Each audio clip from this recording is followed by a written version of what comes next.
Receive Monday greetings from our studios. Thanks for staying with My Media Prime. This is Prime News on My Media Prime, live from the country's economic capital, Douala. Gienda Peldrin Blanche King is my name. Some young Cameroonians have been drilled on sustainable peace maintenance in the country. The event, which took place at the Dibombari Council Hub, was championed by Honorable Noran Fortsing, Member of Parliament for Vuri. This two-day peace event was organized in line with this year's edition of World Peace Day. Details in the following report with Lash.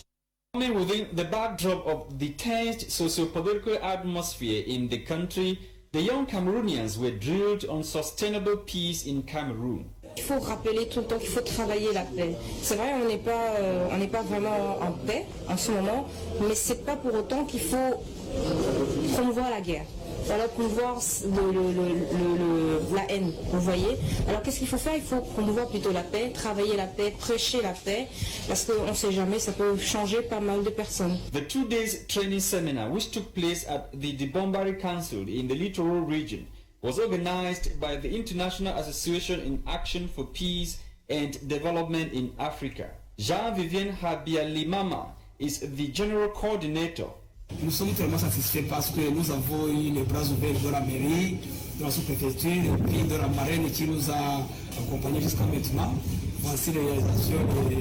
Les bénéficiaires ont été aiguisés, ils ont eu des connaissances qu'il faut en matière de société. En fait, je dirais le traitement de blessés intérieurs qui est en fait la base de tous les mots que nous rencontrons. The ceremony ended with tree planting exercise, which symbolizes peace, and the award of certificates to participants.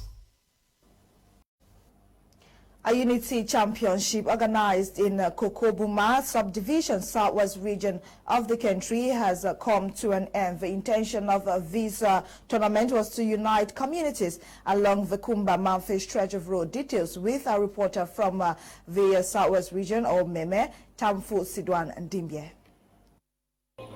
The International Day for Peace was celebrated in Kumba on Sunday the 20th of September 2020. From the 21st of September 1981, the International Day for Peace is commemorated to strengthen the ideals of peace within and amongst nations and people.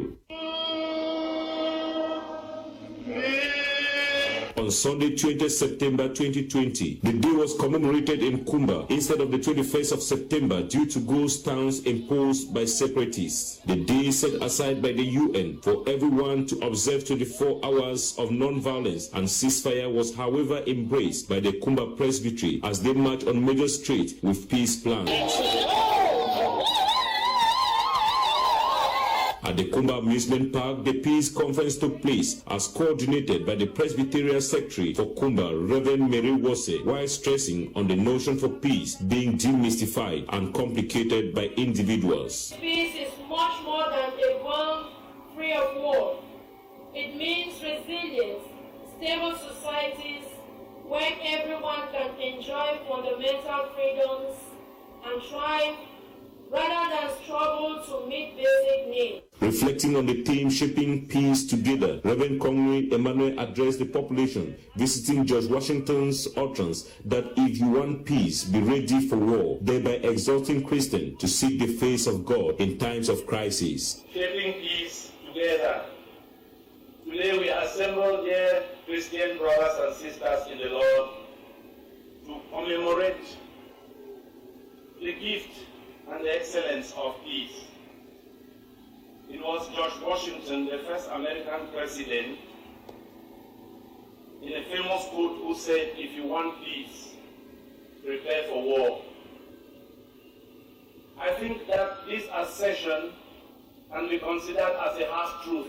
Other preachers of the gospel equally stress on the need for peace to reign in Kmer division as well as other parts of the Republic of Cameroon. That was rather this year's edition of World Peace Day, organized or celebrated in Kumba. Would get to the Unity Championship on subsequent edition of the news on My Major Prime. Stay with us. Meantime, the pioneer management team of the Advanced School of Local Development and Administration NASLA have been installed into their new posts of responsibility. The board chair and director general were commissioned by George Elanga, Minister of Decentralization and Local Development, during a ceremony which took place in Boya. Clarissa Kowe completes the story. Is 70 years Muta Usman Ni and 45 years Tani Tiku, the Pioneer Board Chair and Director General respectively for the Advanced School of Local Development and Administration, NASLA. They have been commissioned into their new function this day by the Minister of Decentralization and Local Development, George Elanga Obam. This was during this heavily attended ceremony that held in Boya. While installing the new management team for NASLA, Minister George Elanga Obam hinted that NASLA is a fruit from the major national dialogue that seek to provide regional and local authorities the autonomy to control their own affairs. This is all in a bid to fast-track the decentralization process, he added. To this effect, the pioneer management team of NASLA was tasked with reinforcing the capacity of local actors through professional training provided by this new institution. What we said during that exercise was to tell them that we wanted to have a school that is functioning, that is delivering results, that is training people who can be useful for local authorities. And they should start right now, because we want for this school year that's going to begin in October that they should have people trained already. So it is no more time for talks, it is time for action. Coming at a time when the Northwest and Southwest region are plagued with the current Anglophone crisis, where the grievances of some disgruntled parties is a slow pace of development in these two regions, many, like the mayor of the Boya municipality, are optimistic that through NASLA much could be achieved. NASLA is this job created by head of state to accompany the decentralization process in Cameroon. It's one of its kind, and you know that the decentralization process in Cameroon is what is going to complete the democratization process of this country. The DJ being somebody I know very well, I know that he's going to deliver and he's going to do a good job to lift this country forward. That is what we've been looking for, because youths are capable. It is one of the important processes of the decentralization, and I'm glad that it is located here in Boya. And it's going to attract all students from all the 10 regions of the country. So I think it's a very welcome development. It should be noted that NASLA was born from the arches of the local government training center, Cefam, with head office in Boya. Gendarmerie officials in Douala have uncovered some goods allegedly stolen from the water distribution company in Cameroon. The goods were found in shops around Deido neighborhood in Douala. Details with Nora Kakebi. Quite a good bulk of some material belonging to the Cameroon Water Utility Services, Camwater, was found yesterday by the law enforcement officials. The National Gendarmerie got hold of these items at the Chateau Daido neighborhood, where they were being kept and sold in an uncompleted and seemingly abandoned story building. The security forces got hold of some receipts of the Camwater items, which were being sold in some shops around the Douala 1 subdivision, and opened investigations immediately. According to a Camwater official, the losses of the corporation are just too enormous because the stolen items have seriously affected the rapid intervention and rehabilitation of Camwater on broken pipes, and has also affected water supply lines, which has therefore placed both the corporation and the local population in a difficult situation, as people are often seen in desperate situations to get water. Adding his voice to the worries of Camwater, another official, Moses Abele, says the hoodlums seem to always monitor the water network of Camwater and destroy it whenever possible to satisfy their selfish needs. Ils sont constamment dans le réseau, robinet de prise en charge. Quand vous voyez ça, il y a les vannes, il y a plein de matériel de réseau. He equally added that the stolen goods can only belong to Camwater and Camwater alone. They can't be found anywhere else in the country. The official mentioned again that the items are used for specific connections at the corporation. The collaboration between the security forces and the anti-fraud units of Camwater has just paid off, and the perpetrators will face the consequences. Close to 2 weeks since Operation Bamenda Clean was launched, some inhabitants say they still fear the unknown. Some denizens have moved over to other towns for safety. Details in the following report with student journalist on internship, Mongo Emanuela Ngela. The ban on the circulation of motorbikes in certain areas in the city of Bamenda and the Operation Bamenda Clean launched by Brigadier General Cavalier has come to sour the pains of inhabitants of the city of Abakwa as movement are now paralyzed.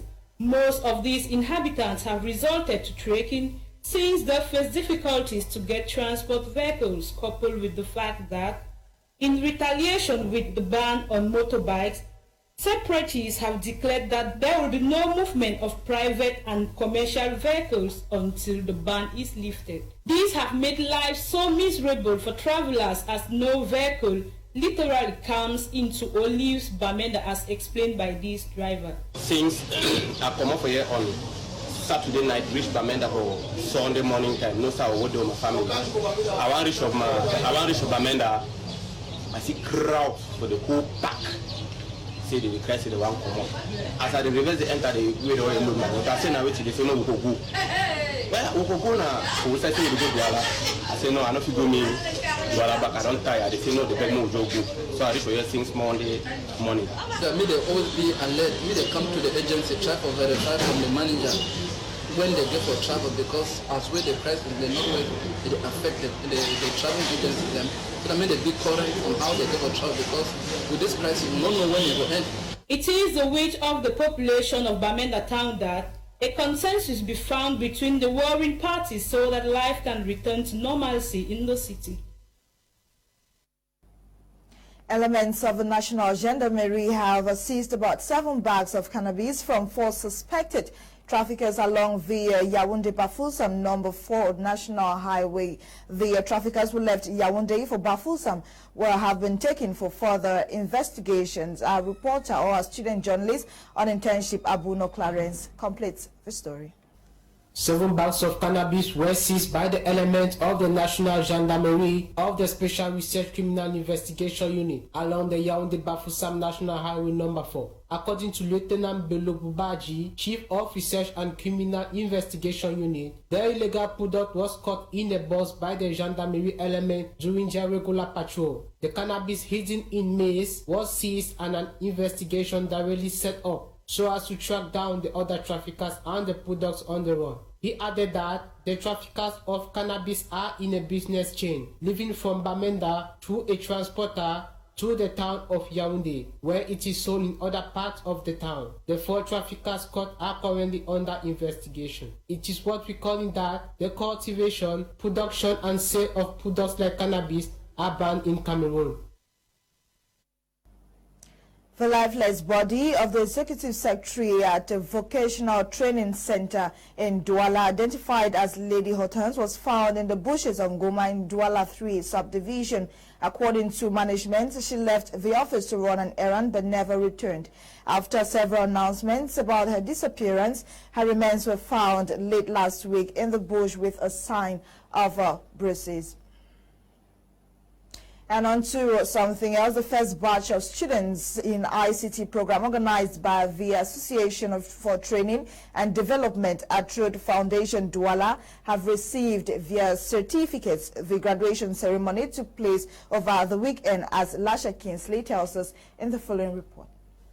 The training, ranging between 3 and 6 months, focused on computer architecture, Microsoft Word, Excel, Publisher, PowerPoint, and Internet basics. According to Ebot Leone Tabot, Director of Association of Training and Development at Truth, they were motivated by the COVID-19 pandemic. During COVID-19, we thought it wise to launch a program for the kids to be able to obtain something while staying at home.